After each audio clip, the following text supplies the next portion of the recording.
क्या दोस्तों, this is really the end of US empire, क्योंकि ईरान के द्वारा डी डॉलराइजेशन को बूस्ट कर दिया गया है। जो पेट्रो डॉलर है वो अब ओपनली चैलेंज हो रहा है और उभर के आ रहा है पेट्रो युआन, क्योंकि ईरान ने रिसेंटली कहा है कि स्ट्रेट ऑफ हॉर्मुज से केवल उसी कार्गो को पास होने दिया जाएगा जो कि युआन के अंदर पे करेगी। अच्छी बात यह है कि यूएस का एम्पायर जो पेट्रो डॉलर है वो नष्ट हो रहा है, बट बुरी बात यह है कि पेट्रो युआन जो है वो उभर के आ रहा है। तो एग्जैक्टली यहाँ पर क्या हुआ है, कैसे यूएस को चैलेंज कर रहा है ईरान और चाइना साथ में मिलके, और किस तरीके से पेट्रो डॉलर के नष्ट होते हुए यूएस का एम्पायर पूरी तरीके से नष्ट हो जाएगा। क्या ये जो वार्निंग है ये काफ़ी ज़्यादा सीरियस है? क्या ये पुराने डी डॉलराइजेशन से अलग है? इन सारी चीज़ों को मैं शिवलिंग चौहान डिटेल में आप लोगों के साथ में चर्चा करूंगा। बट उसके पहले आप लोगों को अगर यूपीएससी सीएससी की तैयारी करना है, इंडिया के टॉप एजुकेटर से पढ़ना है, तो दोस्तों आप अनअकैडमी के ऊपर जुड़ सकते हो, जहां पर आपको कंप्रहेंसिव यूपीएससी सीएससी की तैयारी हमारे टॉप एजुकेटर्स के द्वारा कराई जाएगी।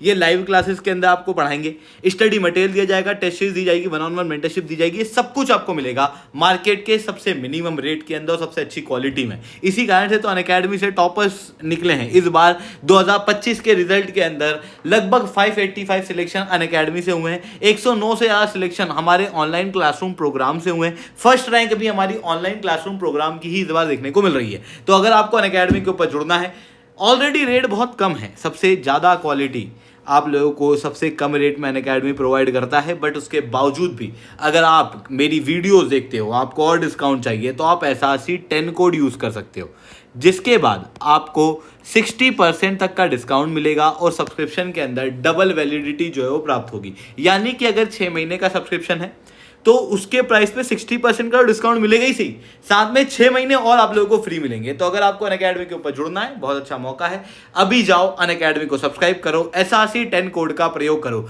अगर आप नहीं करना चाहते, आपका कोई और दोस्त अनअकैडमी का सब्सक्रिप्शन लेना चाहता है, तो भी आप उसे इस कोड को दे सकते हो। चलिए दोस्तों, समझने का प्रयास करते हैं यहाँ पे क्या हुआ है। यहाँ पर आप क्लियरली देख सकते हो, ये पर्शियन गल्फ आपको यहाँ पर दिखाई दे रहा है। यहाँ पर आपको बहरीन दिखाई दे रहा होगा, कतर दिखाई दे रहा होगा, यूएई है, सऊदी अरेबिया, इधर कुवैत जो है वो देखने को मिल रहा है। यानी कि पूरी गल्फ कॉर्पोरेशन काउंसिल आपको यहाँ पर देखने को मिलेगी। और इनका जो तेल है वो इसी पर्शियन गल्फ से होते हुए पूरे विश्व के अंदर जाता है। और अभी आप सब लोग जानते हो, ईरान के द्वारा इस स्ट्रेट ऑफ हॉर्मुज को यहाँ पर पूरी तरीके से बंद कर दिया गया है और कहा गया है कि यहाँ से कोई भी जहाज हम लोग नहीं निकलने देंगे। यूएस और इजराइल के कॉन्फ्लिक्ट के चलते ये डेवलपमेंट हुआ है। अब ये जो रेस्ट्रिक्शन है, ऑलरेडी मैं आपको बार बार बता चुका हूं कि 20% तक का दुनिया का तेल यहां पर रुक चुका है, 19% तक गैस रुक चुकी है, and it is really a huge number. But यहां से कुछ टैंकर्स जो हैं वो पास हो पा रहे हैं। वो टैंकर मेनली चाइना के टैंकर्स हैं, जिन्होंने पेमेंट युआन के अंदर किया है। ऑलरेडी 11.7 मिलियन बैरल तक का तेल जो है वो यहाँ से 28 फरवरी तक रिलीज किया जा चुका है स्ट्रेट ऑफ हॉर्मुज से। बाकी सारे जहाज जो हैं वो अभी भी पीछे हैं।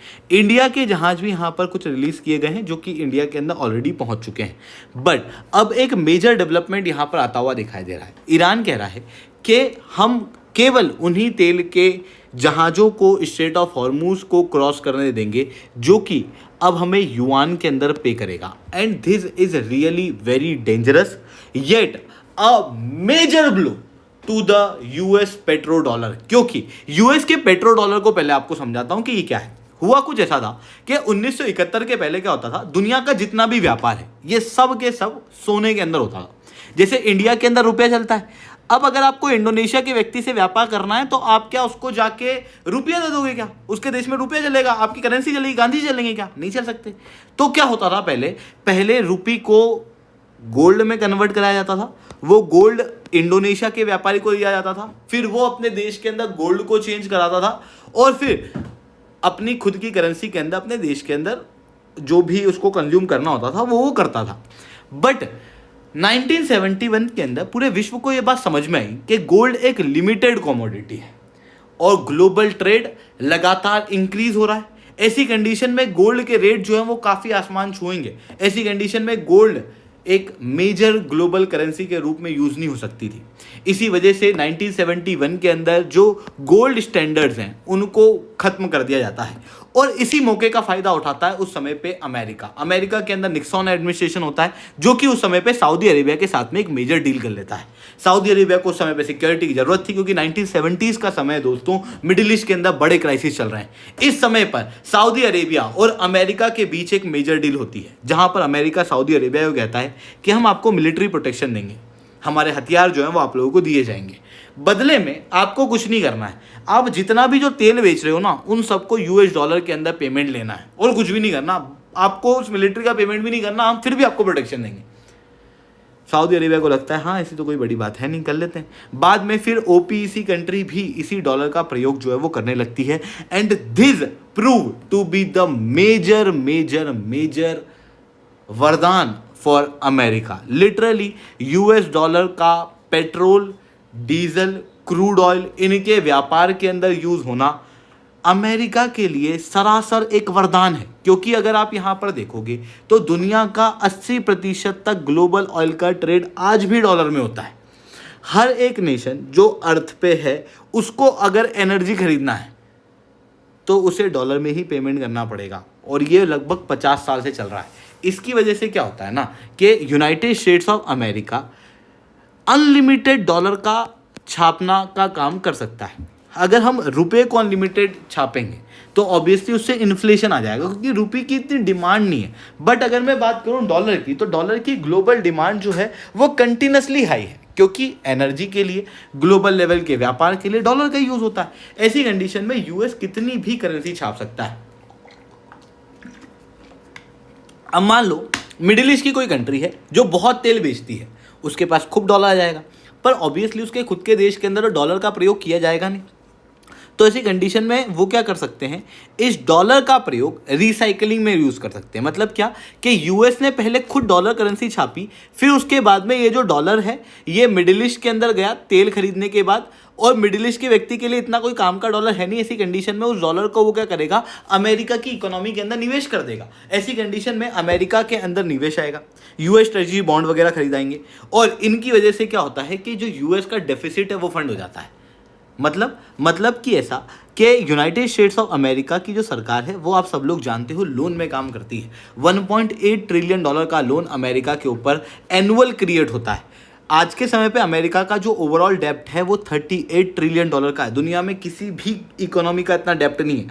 कोई दूसरी इकोनॉमी होती ना तो वो डूब जाती, लिटरली वो डूब जाती, पर अमेरिका की इकोनॉमी नहीं डूबती, क्योंकि अमेरिका को लोन देने वाले लोग बहुत हैं, क्योंकि लोगों के पास डॉलर बहुत है। उस डॉलर को निवेश कहाँ करें, तो लोग क्या करते हैं, फिर सरकार को लोन देने में, यानी कि ट्रेजरी बॉन्ड को खरीदने में यूज कर लेते हैं, और इससे क्या होता है, सरकार का जो बजटरी डेफिसिट है वो फुलफिल हो जाता है।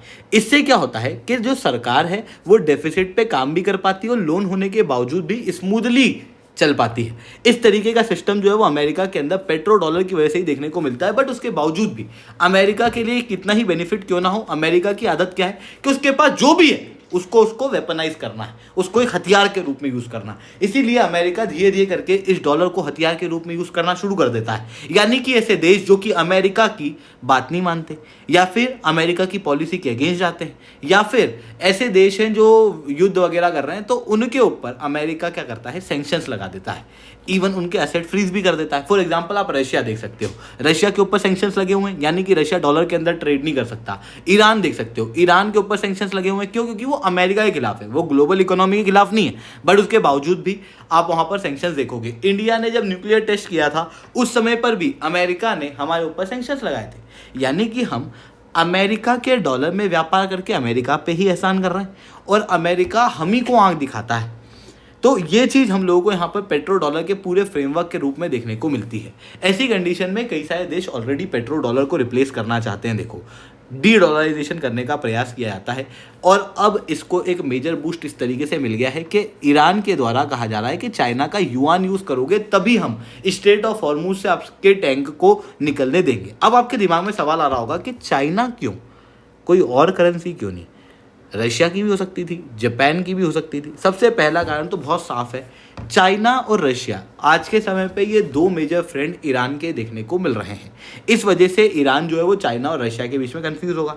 अब रशिया के पास में वो इंफ्रास्ट्रक्चर नहीं है जितना बेहतर इकोनॉमिक इंफ्रास्ट्रक्चर चाइना के पास है, क्योंकि चाइना ने धीरे धीरे करके यूएस के खिलाफ एक साइलेंट पेट्रो युआन को क्रिएट करने की कोशिश कर दी है, क्योंकि डॉलर का ग्लोबल लेवल पे व्यापार ऐसे ही नहीं होता। डॉलर को यूज करने के पीछे बड़े इंफ्रास्ट्रक्चर है, स्विफ्ट पेमेंट का नेटवर्क है, यूएस करस्पॉन्डेंट बैंक है, यूएस ट्रेजरी बॉन्ड है। अगर आपके पास एक्सेस डॉलर है तो आप इसके अंदर निवेश कर सकते हो। अगर हम रशिया को यहाँ पर लेके आते हैं तो फिर रशिया के करेंसी के अंदर कई सारी दिक्कत है, वो इंफ्रास्ट्रक्चर अवेलेबल नहीं है। तो यहाँ पर बहुत ध्यान से इन लोगों ने क्या किया, चाइना की करेंसी का यूज़ किया ईरान ने, क्योंकि चाइना ने already cross border interbank payment system के ऊपर काम करना शुरू कर दिया। इनका डिजिटल युआन है और शंघाई गोल्ड एक्सचेंज भी है, जिसकी वजह से इनके पास में वो इंफ्रास्ट्रक्चर भी है। साथ में चाइना ऑलरेडी डॉलर को रिप्लेस करने के लिए काम कर रहा है, जिसके अंदर उनके जो ट्रेड का 54.3% का सेटलमेंट है वो युआन में ही होता है। और चाइना का 54.3% का ट्रेड सेटलमेंट छोटी मोटी चीज़ नहीं है, ये अपने आप में एक बहुत बड़ी चीज़ है।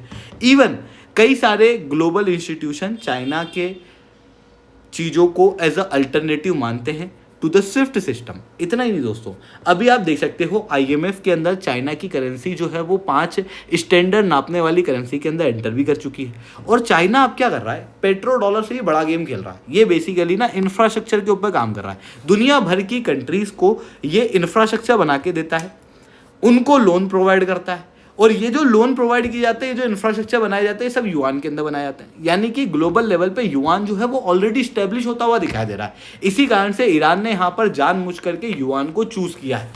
अब बात आती है कि सर हम तो डी डॉलराइजेशन काफ़ी समय से सुन रहे हैं, तो अभी जो ईरान के द्वारा ये जो घोषणा की गई है, क्या ये सच में बहुत बड़ी है? क्या ये सच में बहुत चौंका देने वाली है? क्योंकि डीडॉलराइजेशन तो 4-5 साल हो गए दोस्तों। लिटरली मैं कहूँगा कि अभी तक के सारे एफर्ट्स एक तरफ और ईरान की ये जो रिसेंट घोषणा है ना वो एक तरफ, क्योंकि सच में अमेरिका का एम्पायर खत्म हो जाएगा। क्योंकि अगर पेट्रो डॉलर यहाँ पर चैलेंज हो गया तो ब्रिक्स देश ऑलरेडी डॉलर को चैलेंज करना चाहिए ना, तो ब्रिक्स देश तो इस बात को सपोर्ट करेंगे ही सही। इंडिया और कुछ देश ऑब्वियसली नहीं करेंगे, क्योंकि यहाँ पर जो रिप्लेस हो रहा है वो युआन है।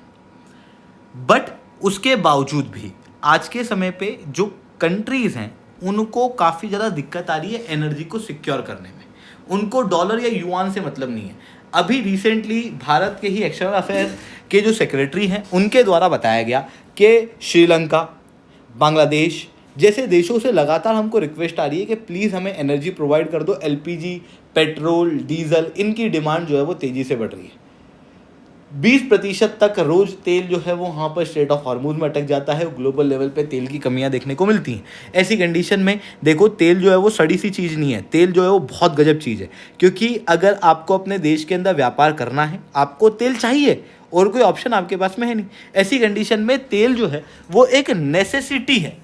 अब क्योंकि तेल वहाँ पर रुका हुआ है और इसलिए ईरान कह रहा है कि नहीं, अगर आपको पेमेंट करना है तो आप युआन में करो। तो जब देशों की मजबूरी होगी तो वो युआन के अंदर भी पेमेंट करने को तैयार हो जाएंगे और डॉलर को छोड़ने को भी तैयार हो जाएंगे, जिसकी वजह से यहाँ पर क्या होगा कि ऑब्वियसली जो डॉलर है वो कुछ हद तक तो रिप्लेस होता हुआ दिखाई देगा। इतना ही नहीं, यहाँ पर एक और मेजर चीज़ ये भी देखने को मिल रही है कि अमेरिका का जो मिडिल ईस्ट का एम्पायर है वो पहले ही नष्ट होता हुआ दिखाई दे रहा है। ऑलरेडी ईरान ने कई सारे इंफ्रास्ट्रक्चर जो है उनको डैमेज कर दिया है। जो मिडिल ईस्ट की कंट्रीज़ हैं उनका कहना यह है कि अमेरिका तो हमेशा इजराइल को ही प्रोटेक्ट करता रहता, हमको प्रोटेक्ट करता नहीं है, तो फिर हम लोग अमेरिका के इंफ्रास्ट्रक्चर को अपने पास में रखें क्यों, और हम अमेरिका के अंदर निवेश भी क्यों करें। इसीलिए Saudi Arabia, UAE, Kuwait, Qatar जैसे देश अमेरिका के अंदर इन्वेस्टमेंट करने के लिए फिर सोच रहे हैं कि अब करना भी है कि नहीं करना। ऐसी सारी कंडीशन ये बात क्लियर रूप से दर्शाती है कि यहाँ पर एक बड़ा गेम हो रहा है। बेसिकली डॉलर को रिप्लेस करने के लिए एक फर्टाइल ग्राउंड क्रिएट हो चुका था, जहाँ पर पहले तो मिडिल ईस्ट के देशों का अमेरिका से भरोसा खत्म हुआ। ब्रिक्स देश जो है वो अमेरिका से भरोसा ऑलरेडी ख़त्म कर चुके हैं। ग्लोबल लेवल पे डीडॉलराइजेशन ऑलरेडी देखने को मिल रहा है और कई सारे देश अपने पेट्रो करेंसी चलाना शुरू कर चुके हैं। जैसे इंडिया ने भी अपना पेट्रो रूपी निकाल दिया है। पेट्रो युआन को मजबूत करने की कोशिश चाइना के द्वारा की जा रही है और ऐसे समय पे अमेरिका के पेट्रो डॉलर को चैलेंज करते हुए ईरान ये कह रहा है कि अगर आपको तेल चाहिए स्ट्रेट ऑफ हॉर्मूज से, तो आपको पेमेंट तो युआन में करना पड़ेगा, डॉलर को छोड़ना पड़ेगा, जो कि क्लियरली अमेरिका के डीडॉलराइजेशन के अंदर एक बड़ा बूस्ट होगा और अमेरिका के जो पूरे एम्पायर है उसको एक बड़ा चैलेंज यहाँ पर दिया जा रहा है। तो ये चीज़ें यहाँ पर देखने को मिल रही है दोस्तों। आई होप ये सारी बातें आप लोगों को समझ में आई होंगी। लेक्चर अच्छा लगा हो तो लाइक करना, लेक्चर बहुत अच्छा लगा हो नीचे SRC10 कमेंट करना। यूपीएससी सीएससी की तैयारी करना, इंडिया के टॉप एजुकेटर से पढ़ना है तो आप अनअकैडमी के ऊपर जुड़ सकते हो। ठीक है दोस्तों, आज के लिए इतना ही। That's all from my side. जय हिंद, जय भारत।